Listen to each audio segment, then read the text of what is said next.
जय हिंद दोस्तों, मैं मानिक नायक आप सभी को अपने YouTube चैनल पे वेलकम करते हैं। और आज हम लोग बात करने वाले हैं आरआरबी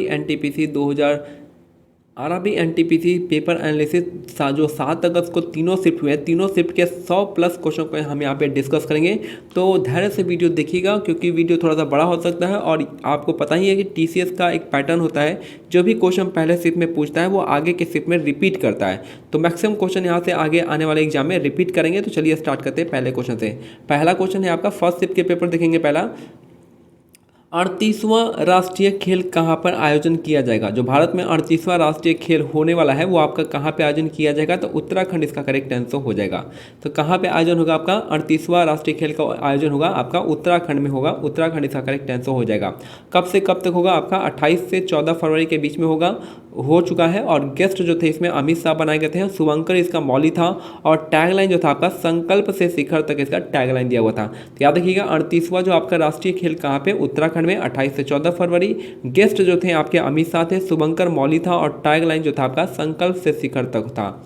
नेक्स्ट है आपका अनुच्छेद 48(1) किससे संबंधित है। तो अनुच्छेद 48(a) जो आपका किससे संबंधित है, पर्यावरण और वन संरक्षण से संबंधित है। अनुच्छेद 48(a) किससे संबंधित है, तो पर्यावरण और वन संरक्षण इसका करेक्ट आंसर हो जाएगा। नेक्स्ट है 61वें संविधान संशोधन किससे संबंधित है। याद रखिए 61वां संविधान संशोधन ये आपका मतदान की आयु जो है 21 वर्ष से घटाकर 18 वर्ष कर दी गई थी। तो 61वें संविधान संशोधन में मतदान की आयु थी जो थी आपका 21 साल से घटाकर 18 साल कर दी गई थी। और कौन सा साल था, तो आपका 1989 में किया गया था। और इसी साल में इलेक्शन कमीशन को 3 मेंबर बॉडी कर दिया गया था, 3 मेंबर का इलेक्शन कमीशन बना दिया गया था। नेक्स्ट है भारत की सबसे बड़ी प्रतिमा कौन सी है। तो याद रखिए भारत की सबसे बड़ी प्रतिमा आपका स्टैच्यू ऑफ यूनिटी है। आपके यहाँ पे स्टैच्यू ऑफ यूनिटी इसका करेक्ट आंसर हो जाएगा।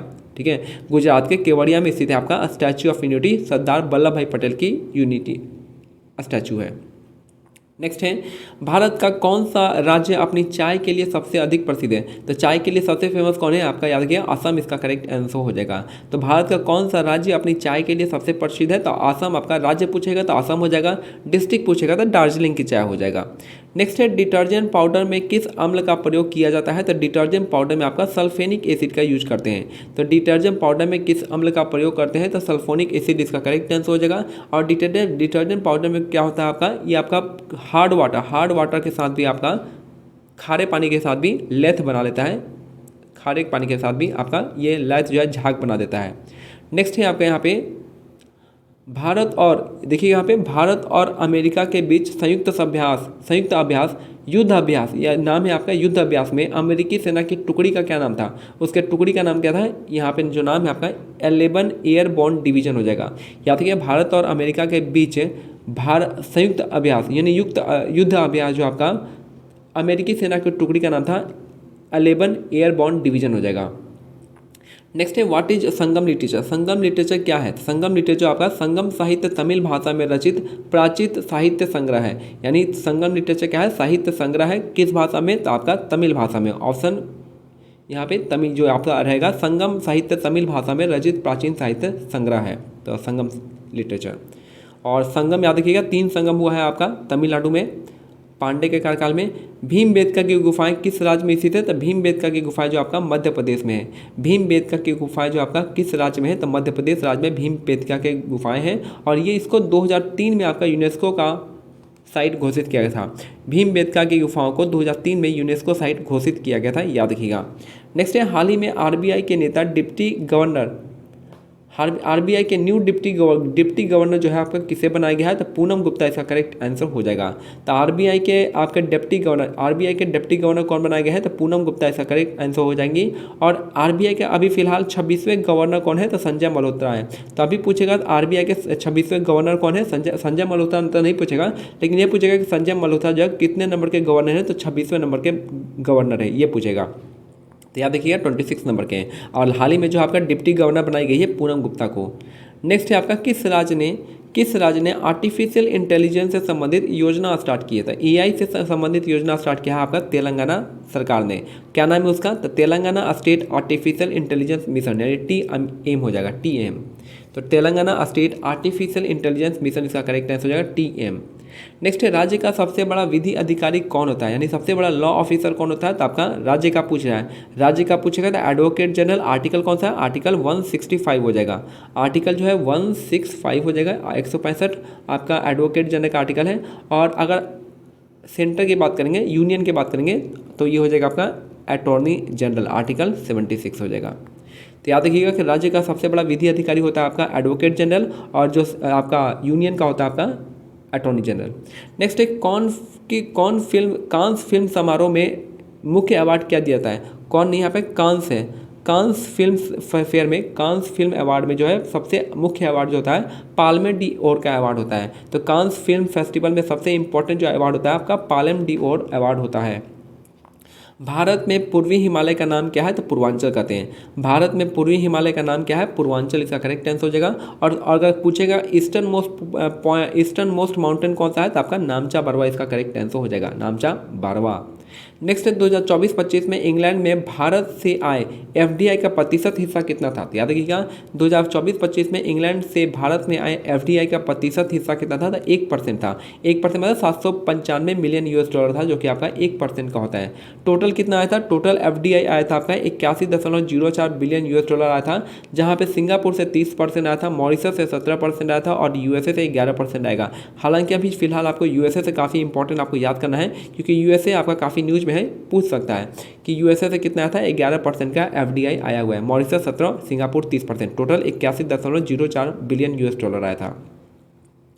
किसी भी राज्य के मुख्यमंत्री किसके प्रति उत्तरदायी होते हैं, तो आपका स्टेट लेजिस्लेटिव असेंबली या राज्य विधानसभा के प्रति उत्तरदायी होते हैं। तो किसी भी राज्य के मुख्यमंत्री किसके प्रति उत्तरदायी होते हैं, तो राज्य विधानसभा के प्रति उत्तरदायी होते हैं। स्टेट लेजिस्लेटिव असेंबली इसका करेक्ट आंसर हो जाएगा। नेक्स्ट है रडार का प्रयोग सरकार के किस मंत्रालय ने सड़क निर्माण में किया था, तो जाहिर सी बात है सड़क निर्माण में करेगा तो कौन सा करेगा, ministry of road transport and highway department. तो ministry of road transport and highway department इसका करेक्ट आंसर हो जाएगा। और रडार ऐप लॉन्च किया गया है किसके द्वारा, आईएमडी के द्वारा, इंडियन मेट्रोलॉजिकल डिपार्टमेंट। तो याद रखिए रडार का प्रयोग जो आपका कौन सा मिनिस्ट्री करेगा, ministry of road transport and highway, और रडार ऐप लॉन्च किया है आईएमडी के द्वारा। नेक्स्ट है हर घर जल पहुंचाने के लिए कौन सी योजना स्टार्ट की गई है, तो आपका जल जीवन मिशन 2019 में स्टार्ट की गई थी। यानी पूछ रहा है कि हर घर में जल पहुंचाने के लिए कौन सी योजना स्टार्ट की गई थी, तो आपका जल जीवन मिशन योजना 2019 में स्टार्ट की गई थी। नेक्स्ट है याद रखिएगा यहाँ पे क्वेश्चन है आपका, थोड़ा सा मैं हाल ही में आयुष्मान भारत प्रधानमंत्री वाया वंदना योजना की शुरुआत दिल्ली के मुख्यमंत्री रेखा गुप्ता और किसके द्वारा किया गया था, याद रखिएगा कि आपका हाल ही में आयुष्मान भारत प्रधानमंत्री वाया वंदना योजना की शुरुआत दिल्ली के मुख्यमंत्री रेखा गुप्ता और किसके बीच में हुआ था, तो हरदीप सिंह पुरी ने किया था। किसके लिए, सीनियर सिटीजन के लिए किया था। तो किसने, रेखा गुप्ता और हरदीप सिंह पुरी, किसके लिए, सीनियर सिटीजन के लिए, सीनियर सिटीजन यानी आपका उनके लिए किया गया था। नेक्स्ट है बौद्ध धर्म में एकल कथा का संग्रह किस ग्रंथ में मिलता है, तो ये आपका मिलता है जातक कथाओं में मिलता है। बौद्ध धर्म में एकल कथा का संग्रह जो है किस ग्रंथ में मिलता है, तो आपका जातक कथाओं में मिलता है। इसमें जो है आप जातक कथाओं में बुद्धा के प्रीवियस बर्थ के बारे में बताया गया है। और याद रखिए त्रिपिटक क्या है, त्रिपिटक आपका विनय पिटक, सुत पिटक और अभिधाम पिटक हो जाएगा। त्रिपिटक में आता है विनय पिटक, सुत पिटक और अभिधाम पिटक आता है। नेक्स्ट है हरित क्रांति में अग्रणी राज्य कौन सा रहा है, तो पंजाब हो जाएगा। हरित क्रांति में अग्रणी राज्य कौन सा है, पंजाब इसका करेक्ट आंसर हो जाएगा। नेक्स्ट है 1987 में फलों के रस में मिलाने के लिए कृत्रिम स्वीटनर का अनुमति किसने कब दी गई थी, तो आपका अस्पार्टेम दिया गया था 1987 में। 1987 में फलों के रस में मिलाने के लिए कृत्रिम स्वीटनर का नाम क्या है, अस्पार्टेम हो जाएगा, ऑप्शन अस्पार्टेम। उष्णकटिबंधीय सदाबहार वन कहाँ पाए जाते हैं भारत में, तो भारत में आपका ये पश्चिमी घाट में मिलता है और पूर्वोत्तर भारत में मिलता है। तो याद रखिए उष्णकटिबंधीय सदाबहार वन कहाँ पे पाए जाते हैं भारत में, तो आपका पश्चिमी घाट हो गया, पूर्वोत्तर भारत हो गया, ऑप्शन में दिए गए थे। नेक्स्ट है मोरक्को से आए इब्न बतूता ने भारत में घोड़े से डाक भेजने की प्रणाली को क्या कहा गया था, तो इसको उलुक कहा गया था। उलुक इसका करेक्ट आंसर होगा, 14वीं शताब्दी में आया था। तो याद रखिएगा मोरक्को से आए इब्न बतूता ने भारत में घोड़े से डाक भेजने की प्रणाली को क्या कहा था, तो उलुक कहा था, 14वीं शताब्दी में आया था। और इब्न बतूता कहाँ से आया था, मोरक्को से आया था। और ये जो है किसके टाइम में आया था, मोहम्मद बिन तुगलक के टाइम में आया था। और ये जो है आपका इसने एक अपना लिखा है क्या, आपका बुक लिखा है जिसका नाम रेहला हो जाएगा, रेहला। नेक्स्ट है 1947 से 1991 तक भारत की अर्थव्यवस्था मुख्यतः किस पर निर्भर रहती थी? तो ये आपका कृषि पर रहती थी। याद रखिए 1947 से 1991 तक भारत की अर्थव्यवस्था मुख्यतः किस पर निर्भर रहती थी? तो आपका कृषि पर रहती थी। कृषि इसका करेक्ट आंसर हो जाएगा। कंप्यूटर की स्क्रीन के बैकग्राउंड को क्या कहा जाता है? तो आपको वॉलपेपर या फिर डेस्कटॉप बैकग्राउंड कह सकते हैं। तो याद रखिए कंप्यूटर की स्क्रीन के बैकग्राउंड को क्या कहा जाता है? तो वॉलपेपर या डेस्कटॉप बैकग्राउंड इसका हो जाएगा। आते हैं आप सेकंड शिफ्ट के पेपर को। तो सेकंड शिफ्ट का पेपर हो जाएगा। पहला क्वेश्चन देखेंगे, पानीपत का तृतीय युद्ध अहमद शाह अब्दाली और किसके बीच में लड़ा गया था? तो याद रखिए पानीपत का तीसरा युद्ध आपका मराठा साम्राज्य और अहमद शाह अब्दाली के बीच में लड़ा गया था, जिसमें अहमद शाह अब्दाली ने मराठा साम्राज्य को हरा दिया था 1761 में। याद रखिए पानीपत का ये आपका तीसरा युद्ध था। दूसरा युद्ध आपका अकबर और हेमू के बीच में हुआ था, जिसमें अकबर ने हेमचंद विक्रमादित्य को हरा दिया था 1556 में। वही अगर पानीपत का पहला युद्ध था, जिसमें बाबर ने इब्राहिम लोदी को हराया था 1526 में। याद रखिएगा। नेक्स्ट है आपका नीति आयोग। नीति आयोग के SDG इंडिया इंडेक्स 2023 में किस भारतीय राज्य ने सिर्फ फर्स्ट स्थान प्राप्त किया है? शीर्ष स्थान प्राप्त किया है। शीर्ष स्थान यहाँ पे फर्स्ट टॉप स्थान प्राप्त किया है। तो केरला और उत्तराखंड ने टॉप स्थान प्राप्त किया है, जिसका स्कोर 79 है। आजकल स्कोर से ज़्यादा पूछे हैं। तो याद रखिए नीति आयोग के SDG इंडिया इंडेक्स 2023 में किस भारतीय राज्य ने सबसे टॉप स्थान प्राप्त किया है? तो केरला और उत्तराखंड ने एक साथ टॉप किया है और इसका स्कोर 79 था। अगर हम बात करते हैं सबसे लास्ट स्कोर किसका है, तो लास्ट स्कोर बिहार का था, जो कि आपका 57 था स्कोर। और टोटल स्कोर किसके 0 से 100 के बीच में टोटल स्कोर रहता है। नेक्स्ट है भारत के पहले मुख्य चुनाव आयुक्त कौन थे? तो भारत के पहले मुख्य चुनाव आयुक्त कौन थे? तो आपका सुकुमार सेन इसका करेक्ट आंसर हो जाएगा। भारत के पहले मुख्य चुनाव आयुक्त कौन थे? सुकुमार सेन इसका करेक्ट आंसर हो जाएगा। और आज जो है अभी के टाइम में कौन है? तो ज्ञानेश कुमार है, जो कि 26वें नंबर के हैं। तो अभी के मुख्य चुनाव आयुक्त कौन है? तो आपका ज्ञानेश कुमार 26वें नंबर के हैं। कंप्यूटर में Ctrl+S का प्रयोग किसके लिए किया जाता है? तो आपका टू सेव द फाइल, यानी किसी भी फाइल को सेव करने के लिए हम Ctrl+S का यूज करते हैं। Option to save the file. Next है याद रखिएगा किस अनुसूची में अनुसूचित जातियों यानी शेड्यूल कास्ट और अनुसूचित जनजातियों शेड्यूल ट्राइब के कार्य क्षेत्र का उल्लेख किया गया है? यानी SC ST के कार्य क्षेत्र का उल्लेख किसमें किया गया है? तो 5वीं अनुसूची में किया गया है। कौन सा? 5वीं अनुसूची इसका करेक्ट आंसर हो जाएगा, जिसमें SC ST के कार्य क्षेत्रों का उल्लेख किया गया है। कौन सा है? AMTM हो जाएगा। असम, मेघालय, त्रिपुरा, मिजोरम हो जाएगा। मणिपुर इसमें नहीं आता है। या फिर आप ATM में मनी कहेंगे तो ATM में मनी नहीं, तो मनी नहीं आएगा, मणिपुर नहीं आएगा। तो ATM हो गया असम, मेघालय, त्रिपुरा, मिजोरम। नेक्स्ट है आपका हार्ट लैम्प नामक पुस्तक के लेखक कौन है, जिन्हें 2025 में मैन बुकर पुरस्कार से सम्मानित किया गया है? तो ये आपका भानु मुस्ताक, और ये किस लैंग्वेज में किया है? कन्नड़ लैंग्वेज में लिखे थे। तो यहाँ पे याद रखिए हार्ट लैम्प नामक पुस्तक के लेखक कौन है? तो आपका भानु मुस्ताक है, और एक कन्नड़ भाषा में लिखा गया था। इनको क्या मिला है? मैन बुकर पुरस्कार मिला है, बुकर पुरस्कार से सम्मानित हुए हैं। हार्ट लैम्प पुस्तक का अंग्रेजी में अनुवाद किसने किया था? दीपा भस्ती ने किया था।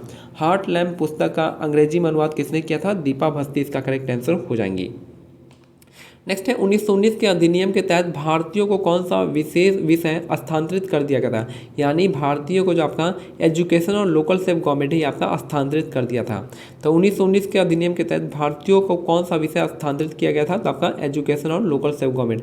अगर हम बात करते हैं ट्रांसफर सब्जेक्ट में, स्थानांतरित सब्जेक्ट में, तो शिक्षा था, स्थानीय स्वशासन था, स्वास्थ्य था, कृषि था, और आपका सार्वजनिक कार्य होते थे।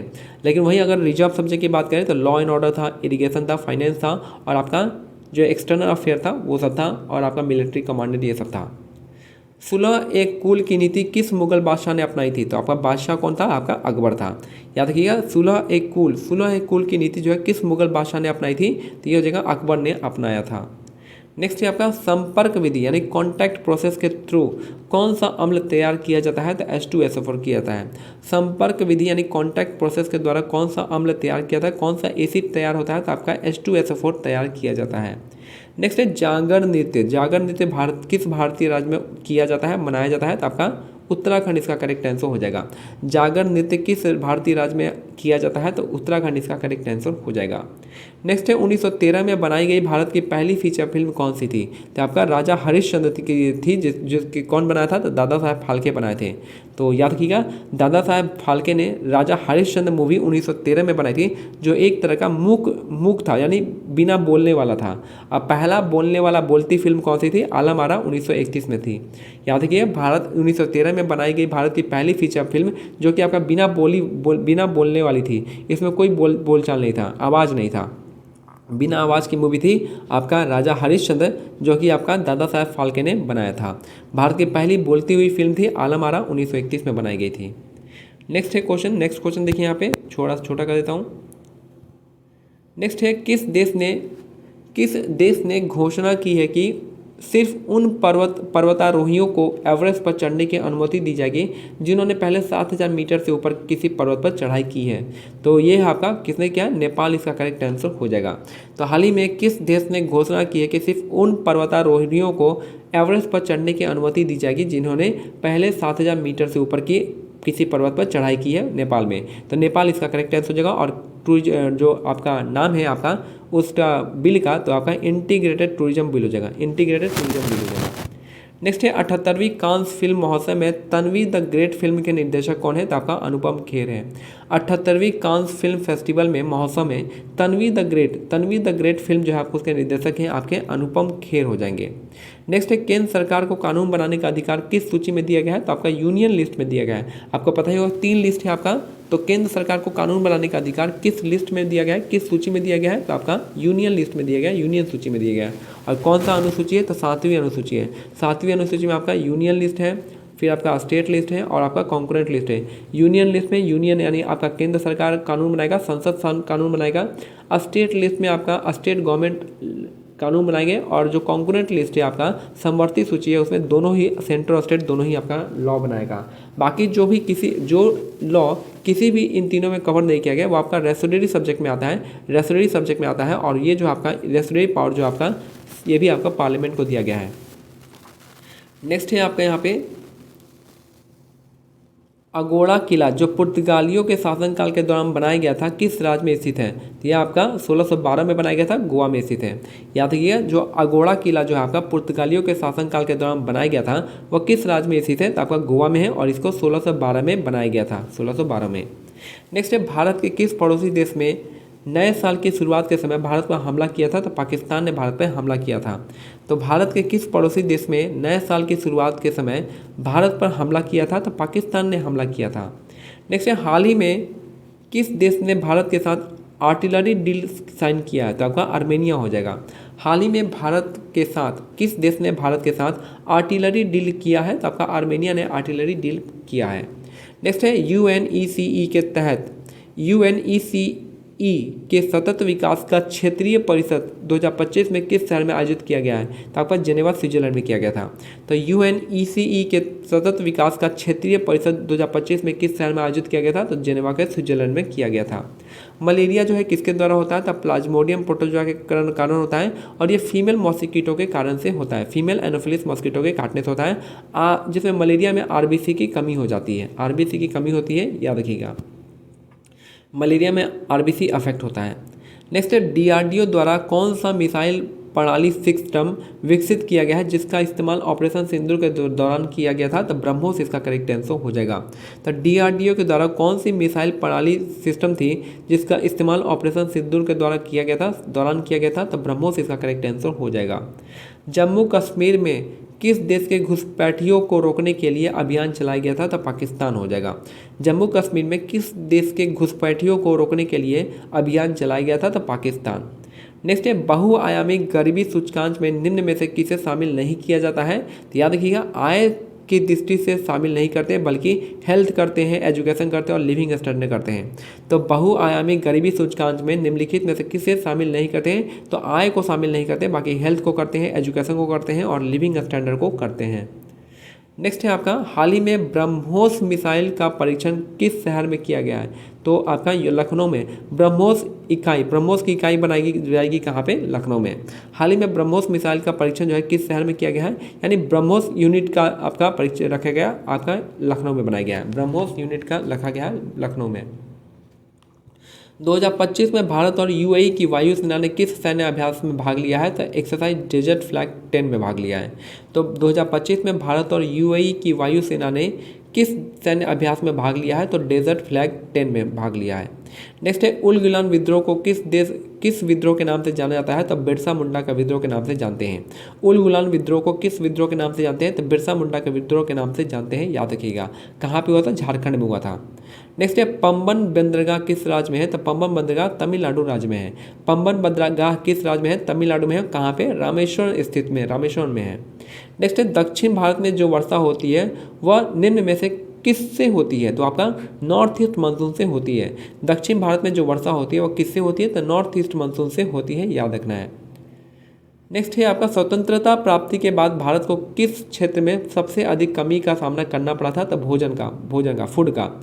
तो स्वतंत्रता प्राप्ति के बाद भारत को किस क्षेत्र में सबसे अधिक कमी का सामना करना पड़ा था? तो भोजन का करना पड़ा था। इसलिए जो है आपका हम लोग जो है कहाँ से? यूएसए से आपका जो गेहूँ है वो इम्पोर्ट किए थे, याद रखिएगा। और वो किस टाइप का गेहूँ था? जो शुगर खाते थे उस टाइप का गेहूँ हम लोग को भेजा गया था अमेरिका के द्वारा। अब आते हैं थर्ड शिफ्ट में पेपर में जो क्वेश्चन पूछा गया था उनका देखते हैं। पहला जो क्वेश्चन आपका वोडाफोन कंपनी भारत में कब आई थी? तो 2007 में आई थी। वोडाफोन कंपनी भारत में कब आई थी? 2007 में आई थी, याद रखिएगा। उत्तर पश्चिम रेलवे का मुख्यालय कहाँ पे है? तो जयपुर राजस्थान में है। उत्तर पश्चिम रेलवे का मुख्यालय कहाँ पे? जयपुर राजस्थान, इसका करेक्ट आंसर हो जाएगा। 2024 का ICC men's cricketer of the year किसे दिया गया है? तो जसप्रीत बुमराह को दिया गया है। 2024 का ICC men's cricketer of the year का अवार्ड किसे दिया गया है? जसप्रीत बुमराह को दिया गया है। फीमेल में स्मृति मंधाना को दिया गया one day player of the year. तो one day player of the year बनाया गया है आपका स्मृति मंधाना, इसका करेक्ट आंसर हो जाएगा। हाइड्रोजन आवर्त सारणी के किस समूह में का तत्व है? तो आपका पहले ग्रुप का तत्व है। हाइड्रोजन आवर्त सारणी के किस ग्रुप का तत्व है? तो पहला ग्रुप इसका करेक्ट आंसर हो जाएगा। नेक्स्ट है भाषाई आधार पर बनने वाला भारत का पहला राज्य कौन सा है? तो आंध्र प्रदेश है। कब बना था? 1953 में, 1953 में बना था। भाषाई आधार पर बनने वाला भारत का पहला राज्य है आपका आंध्र प्रदेश, 1953 में बना था। नेक्स्ट है आपका भारतीय संविधान में संशोधन करने के लिए लोकसभा में कितने बहुमत की आवश्यकता होती है? तो आपका स्पेशल मेजोरिटी की आवश्यकता होती है, तो विशेष बहुमत इसका करेक्ट आंसर हो जाएगा। भारतीय संविधान में संशोधन करने के लिए लोकसभा में कौन सी बहुमत की आवश्यकता होती है? तो आपका विशेष बहुमत की आवश्यकता होती है, स्पेशल मेजोरिटी की आवश्यकता होती है। नेक्स्ट क्वेश्चन यहाँ पे निम्नलिखित मंत्रियों को बढ़ते हुए क्रम में न्यूनतम से अधिकतम के अनुसार सजाना है। तो पहले आपका दे रखा है राज्य मंत्री, फिर उप राज्य मंत्री और आपका कैबिनेट मंत्री। सबसे जाहिर सी बात है कि सबसे छोटा कौन होता है? उप राज्य मंत्री होता है, यूपी नहीं है, उप राज्य मंत्री सबसे छोटा होता है। उसके बाद राज्य मंत्री बड़ा होता है, उसके बाद सबसे बड़ा आपका केंद्रीय मंत्री होता है, कैबिनेट मंत्री होता है। नेक्स्ट है आपका सूचना का अधिकार अधिनियम कब लागू हुआ था? तो 12 अक्टूबर 2005 को, यानी 2005 में लागू हुआ था। सूचना का अधिकार जो है कब लागू हुआ था? 2005 में लागू हुआ था, याद रखना है। नेक्स्ट है पांड्य वंश की सबसे छोटी प्रशासनिक इकाई कौन सी थी? तो आपका उर थी। उर मतलब विलेज होता है। नेक्स्ट है आपका पांड्य वंश की सबसे छोटी इकाई, प्रशासनिक इकाई कौन सी है? तो उर इसका हो जाएगा। उर को क्या कहते हैं? विलेज कहते हैं। तो सबसे छोटा उर है, उससे बड़ा कुर्रम है, उससे बड़ा नाडू है। नाडू किसको कहते हैं? डिस्ट्रिक्ट को, यानी जिला को कहते हैं नाडू। तो याद रखिए सबसे छोटा उर है, फिर कुर्रम है, फिर नाडू है। नाडू मतलब जिला हो जाएगा। तो सबसे बड़ा नाडू, फिर सबसे छोटा उर हो जाएगा। याद रखिए पांड्य वंश की राजधानी कहाँ? ये आपका मदुरई हो जाएगा। नेक्स्ट है आपका तराई और भाबर के मैदान भारत में कहाँ पाए जाते हैं? तो हिमालय के नीचे पाए जाते हैं। तराई और भाबर के मैदान कहाँ पाए जाते हैं? तो हिमालय के नीचे पाए जाते हैं। नेक्स्ट क्वेश्चन है आपका 11वीं से 18वीं शताब्दी के मध्यकालीन भारत में किस विषय पर सबसे अधिक जोर दिया गया था? तो भक्ति पर जोर दिया गया था। 11 से 18वीं शताब्दी के मध्यकालीन भारत में किस विषय पर सबसे अधिक जोर दिया गया था? तो भक्ति पर जोर दिया गया था। नेक्स्ट है किसी फाइल या फोल्डर को कंप्यूटर से परमानेंटली हटाने का शॉर्टकट की क्या है? तो आपका Shift+Del हो जाएगा। Shift+Del है आपका, परमानेंटली हट जाएगा और ये आपका रिसाइकल बिन में भी नहीं जाएगा, ये आपका बाईपास कर देगा रिसाइकल बिन को। तो किसी फाइल या फोल्डर को डायरेक्टली परमानेंटली अगर हटाना है कौन सा शॉर्टकट की यूज करेंगे जिससे वो रिसाइकल बिन में नहीं जाएगा? तो आपका Shift+Del हो जाएगा। नेक्स्ट है ताल कटोरा गोल चक्कर का निर्माण कहाँ पे किया जा रहा है? तो नई दिल्ली में किया जा रहा है। ताल कटोरा गोल चक्कर का निर्माण कहाँ पे किया जा रहा है? तो नई दिल्ली में किया जा रहा है। कंप्यूटर में Ctrl+Tab शॉर्टकट कुंजी का प्रयोग किसके लिए करते हैं? तो याद रखिए जो Ctrl+Tab है इसका यूज करते हैं हम किसी सॉफ्टवेयर या वेब ब्राउजर में खुले हुए टैब के बीचों में आगे बढ़ने के लिए किया जाता है। तो एक बहुत सारा टैब होगा तो उसके बीच में टैब के ऊपर टैब जाने में आपको करता है, यानी किसी सॉफ्टवेयर या वेब ब्राउज़र में खुले हुए टैब के बीच आगे बढ़ने के लिए किया जाता है। नेक्स्ट स्टेप हो जाएगा। निम्नलिखित में से कौन सा एक अम्ल की विशेषता नहीं है? तो अम्ल जो आपका OH माइनस प्रेजेंट नहीं होता है। तो अम्ल में जो आपका H प्लस होता है आपका OH माइनस नहीं होता है।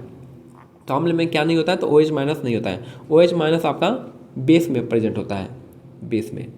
नेक्स्ट है आपका पृथ्वी पर वह क्षेत्र जहाँ सूर्य की किरणें सीधी पड़ती है उसे क्या कहते हैं? तो उसको ट्रॉपिकल जोन कहते हैं, यानी इक्वेटर के आसपास के रीजन को कहते हैं। इक्वेटर के आसपास के रीजन को कहते हैं, जिसको हम उष्णकटिबंधीय क्षेत्र कहते हैं। तो पृथ्वी पर वह क्षेत्र जहाँ सूर्य की किरणें सीधी पड़ती है उसको क्या कहते हैं? तो उसको हम ट्रॉपिकल जोन कहते हैं, यानी उष्णकटिबंधीय क्षेत्र कहते हैं, जो कि इक्वेटर के आसपास के रीजन कहलाते हैं।